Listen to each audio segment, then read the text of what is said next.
Quand on gage la ville, puis le monde, là, je vous le dirais, qu'ils sont à bout. Ça se crie, ça klaxonne, ils sont à cran de ces niaiseries-là. La patience des automobilistes sera mise à l'épreuve dans les prochains jours à Sherbrooke, alors que les travaux sur le boulevard de Parkland se poursuivent.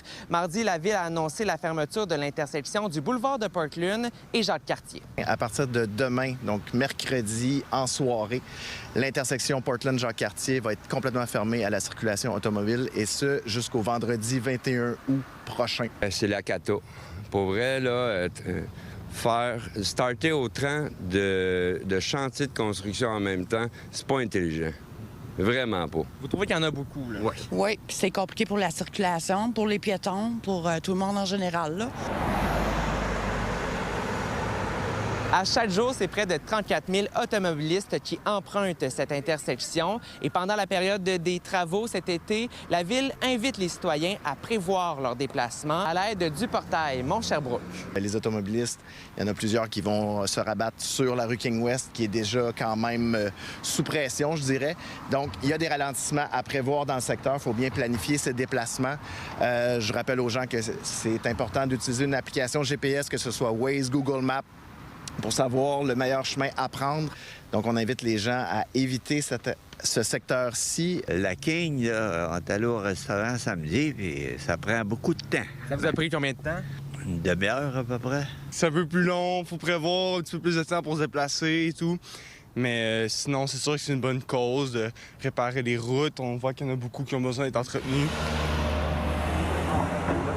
Ce qui arrive cette année, c'est qu'on a beaucoup de chantiers de reconstruction d'infrastructures souterraines. Donc, on change des conduites d'aqueduc et d'égouts. Cette année, on a l'impression qu'il y a plus de chantiers, mais c'est surtout qu'on intervient beaucoup sur des artères et on dérange les habitudes d'un paquet de gens. Un citoyen qui habite le quartier tout près du boulevard de Parkland, où il y a les travaux présentement, est découragé du trajet qu'il doit emprunter pour se rendre chez lui. Et nous l'avons testé, ce trajet. Même avec un GPS, on a failli se perdre à plusieurs reprises. Et ça nous a pris quand même 10 minutes pour seulement 2 km de détour. Ce qui, moi, nous choque le plus, puis dans tout le quartier, c'est que nous autres, on sort par Wood, on vire à gauche, on s'en va en ville. Je vais ouvrir Richesse, je vais végétarien, je vais chez Provigo. Là, non. Il faudrait que je fasse le grand tour. Excusez, tout le quartier résidentiel, là, je vais me promener avec mon char. Puis après ça, moi, je revire d'abord. Je ne sais pas trop par où je vais passer. Là, c'était le fouillis, le bordel. Je ne sais pas c'est quoi l'idée de faire un chantier comme ça. Là. Il faudra attendre jusqu'à l'automne avant que les travaux sur le boulevard de Parkland soient complètement terminés. À Sherbrooke, Marc-Antoine Mailloux pour Nouveau Info. Une piétonne est maintenant hors de danger après avoir été heurtée par une voiture au centre-ville de Sherbrooke.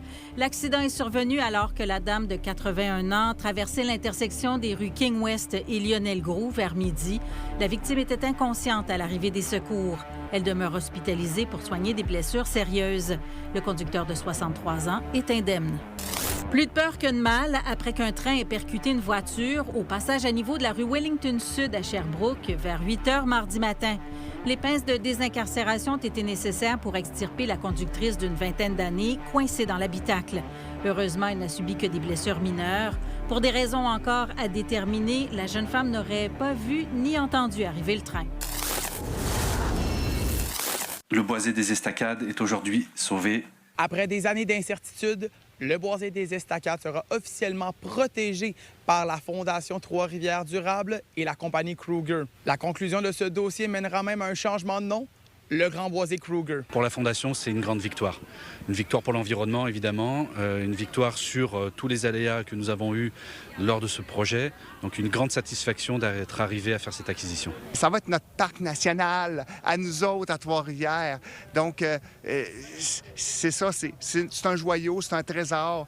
Prenons-en soin pour qu'il soit encore beau, accueillant, agréable à fréquenter pour les générations futures. En fait, c'est une victoire d'un mouvement citoyen qui a commencé en 2018. On est très contents, surtout que c'est l'effort de dizaines et de dizaines de personnes de Trois-Rivières qui ont finalement abouti à ce qu'on a vu aujourd'hui ce matin. Au-delà du débat concernant son avenir, le Grand Boisé Kruger représente 3,2 millions de pieds carrés.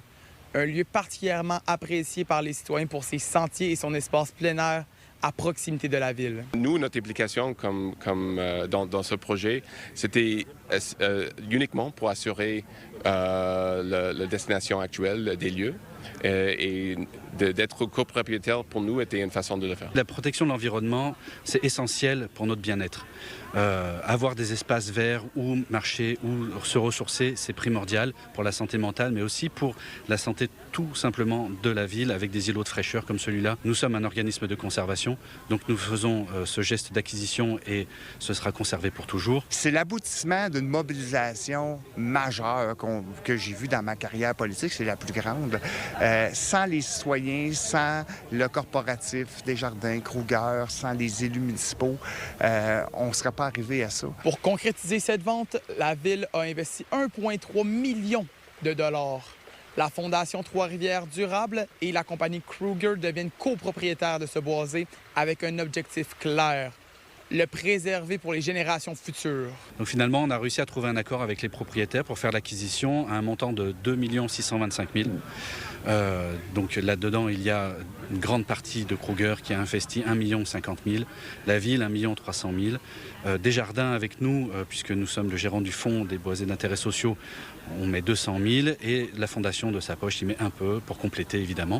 Donc vous voyez, c'est un montage financier assez majeur à Trois-Rivières. Le plus grand bienfait de ça, c'est qu'on va perpétuer la possibilité pour tous les citoyens de profiter de cette nature-là. Avec la nouvelle d'aujourd'hui, il n'y aura donc pas de projet immobilier au Grand Boisé Kruger, situé tout juste aux abords de la rivière Saint-Maurice. À Trois-Rivières, William Gemme pour Nouveau Info. On est à quelques jours de la première du spectacle hommage à Jean Leloup présenté par le Cirque du Soleil à l'amphithéâtre Cogeco de Trois-Rivières. Et aujourd'hui, on a un accès privilégié aux coulisses de la production. Donc, les décors, les accessoires, les costumes. C'est plus de 80 créateurs et artisans du Cirque du Soleil qui sont débarqués à la fin du mois de juin à Trois-Rivières pour nous préparer ce grand spectacle. On est vraiment dans les derniers jours, dans les derniers préparatifs avant la première du 15 juillet. Donc, on est en processus de validation avec les artistes. On fait les dernières retouches. Cette année, j'ai eu le privilège d'accompagner l'équipe de création à monter un premier bilan d'éco-conception. Donc ça a fait qu'on s'est intéressé à l'ensemble des éléments de création, donc décors, costumes, accessoires. La grande majorité sont réemployés. Sur le projet de Jean Leloup, ça a vraiment bien tombé parce que notre concept est très défraîchi. C'est des souffrants qui sont... Il n'y a rien de propre, tout est magané. Donc ça, on s'est dit que ça va nous aider pas mal. Par exemple, avec les grands ballets canadiens, on a fait une collaboration. On a pu récupérer plus de 150 livres de costumes qui étaient destinés au déchiquetage, tout simplement. En amenant cette contrainte d'éco-conception à l'équipe, qui n'est pas vraiment une contrainte parce que tout le monde a embarqué avec plaisir, mais ça a forcé la créativité sous un autre angle. Une des demandes qu'on avait de Jean Leloup, quand on l'a rencontré au début, c'était qu'il y ait un corbeau dans le show. C'est la seule affaire qu'il a demandé. Fait qu'on a travaillé, nous, sur un personnage avec les costumes. Les costumes nous ont demandé de faire les ailes du fameux corbeau.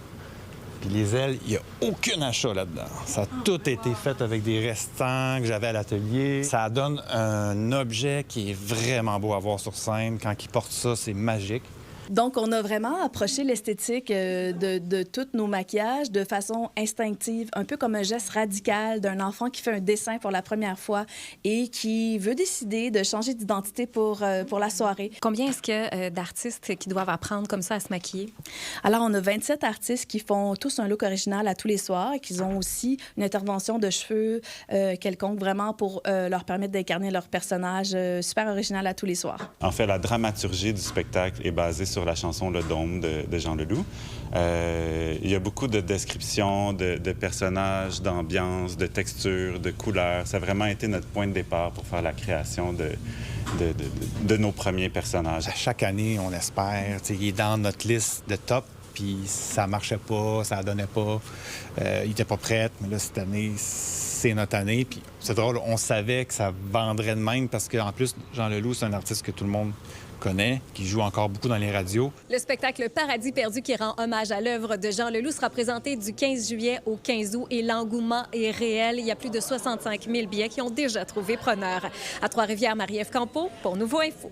Vous êtes nos yeux et nos oreilles sur le terrain. N'hésitez pas à nous écrire si quelque chose vous fait réagir ou si vous voulez nous raconter votre histoire à estrie@commercialnouveau.info.